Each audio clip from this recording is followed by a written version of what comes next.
دوسرا سوال ہے قدم سے قدم، ٹخنے سے ٹخنا، کندھے سے کندھا اگر نہ ملے تو کیا نماز ناقص ہوتی ہے؟ کچھ لوگ ٹانگ زیادہ چیر کر نماز پڑھتے ہیں جس کی وجہ سے کندھوں سے کندھا نہیں مل پاتا۔ دیکھیے قدموں سے قدم ملانا، کندھوں سے کندھا ملانا، یہ صحیح بخاری کی حدیث میں ہے۔ صحیح بخاری کے اندر صحابی کا ذکر ہے کہ ہم اپنے قدموں کو قدم سے ملا دیتے تھے، ٹخنوں کو ٹخنے سے ملا دیتے تھے اور کندھوں کو کندھے سے ملا دیتے تھے۔ تو یہ چیز صحیح بخاری کے اندر صحیح حدیث میں مروی ہے، اس کے اندر کوئی کلام نہیں۔ البتہ علماء کرام کا اس بارے میں اختلاف ہے کہ مقصود کیا ہے۔ احناف اور دوسرے علماء کرام اس سے مقصد لیتے ہیں کہ اس حدیث کا مقصد یہ ہے کہ صفوں کو برابر رکھنا، صفوں کو برابر کرنا، اور آپ صلی اللہ علیہ وسلم نے مبالغے کے طور پہ یہ کہا ہے کہ پیروں کو پیروں سے ملایا جائے، یا صحابی کا جو قول ہے وہ مبالغے کے طور پہ ہے۔ لیکن اگر آپ دوسری احادیث کو دیکھتے ہیں، ساری احادیث جو نبی اکرم صلی اللہ علیہ وسلم کی صفوں سے متعلق ہے، نبی اکرم صلی اللہ علیہ وسلم فرماتے ہیں کہ صفوں کے درمیان خلل نہ چھوڑو۔ نبی اکرم صلی اللہ علیہ وسلم فرماتے ہیں کہ جس نے صفوں کے درمیان خلل کو پورا کیا تو اللہ تعالیٰ کے یہاں اس کے لیے بہت بڑا اجر ہے۔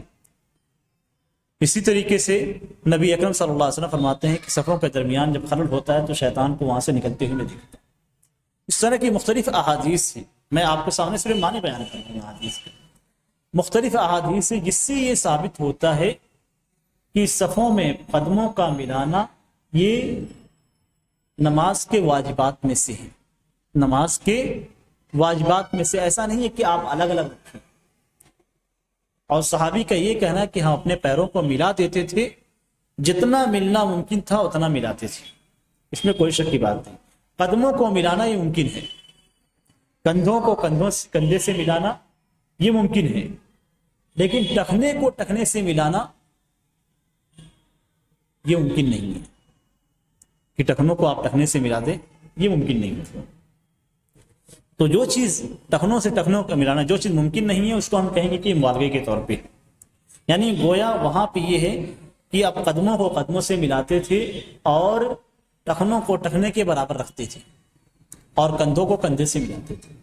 اور اس کی سب سے بڑی دلیل یہ ہے کہ کوئی بھی لفظ جب بولا جاتا ہے تو سب سے پہلے اسے حقیقت پہ معمول کیا جاتا ہے، اس لفظ کا جو حقیقی معنی ہوتا ہے اسی معنی پہ اس کو لیا جائے گا، مجازی معنی بعد میں لیا جائے گا۔ کہ آپ وہ کہتے ہیں کہ صفوں کو برابر کرنے کا جو ذکر ہے وہ مبالغے کے طور پہ ہے، یہ تو آپ کا مجازی معنی ہے، مجازی معنی بعد میں لیا جائے گا، تعویل بعد میں کی جائے گی، پہلے اس کا حقیقی معنی لیا جائے گا۔ قدموں کا قدموں سے ملانا ممکن ہے یا ممکن نہیں ہے؟ ممکن ہے۔ کندھوں کو کندھوں سے ملانا یہ ممکن ہے یا ممکن نہیں ہے؟ ممکن ہے۔ ٹخنوں کو ٹخنے سے ملانا یہ ممکن ہے یا نہیں ہے؟ نہیں ہے۔ ٹخنوں کو ٹخنے سے ملانا یہ ممکن نہیں ہے، بڑی مشقت کے ساتھ ملے گا، پاؤں آپ کا ٹیڑھا ہو جائے گا۔ تو وہاں پہ ہم کہیں گے کہ یہاں پہ برابری مراد ہے، یہاں پہ ملانے سے مراد برابری ہے، یعنی آپ نے کسی چیز کو کسی چیز سے ملا دیا، یعنی آپ نے برابر کر دیا، اور یہ بولا جاتا ہے۔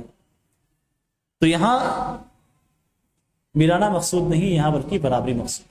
تو جن الفاظ جن چیزوں کا ملانا ممکن ہے انہیں ملایا جائے گا، اور اس کی تائید مختلف احادیث سے ہوتی ہے۔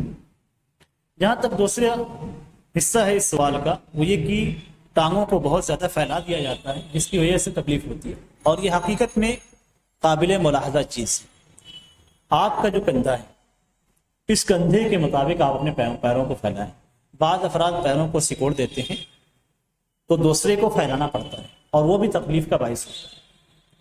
اور بعض لوگ پیروں کو اتنا پھیلاتے ہیں کہ جب سجدے میں جاتے ہیں تو دو ساتھ والے مصلی اور اس کے درمیان گیپ ہو جاتا ہے، اور یہ بھی غلط ہے۔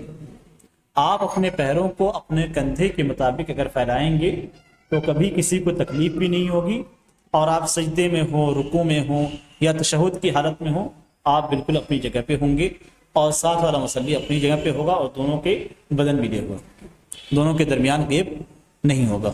تو کھڑے ہونے کا صحیح طریقہ یہی ہے کہ جب ہم کھڑے ہوں تو اپنے کندھوں کے مطابق اپنے پیروں کو پھیلائیں، اس سے کم بھی نہ کریں، اس سے زیادہ بھی نہ کریں، کم کریں گے تو دوسرے والے کو تکلیف ہوگی، زیادہ کریں گے تب بھی دوسرے والے کو تکلیف ہوگی، اور ساتھ میں نماز کے اندر خاص طور سے سجدے اور تشہد میں خلل واقع ہو جائے گا، اور اس خلل کو دور کرنا ہی اصل مقصد ہے۔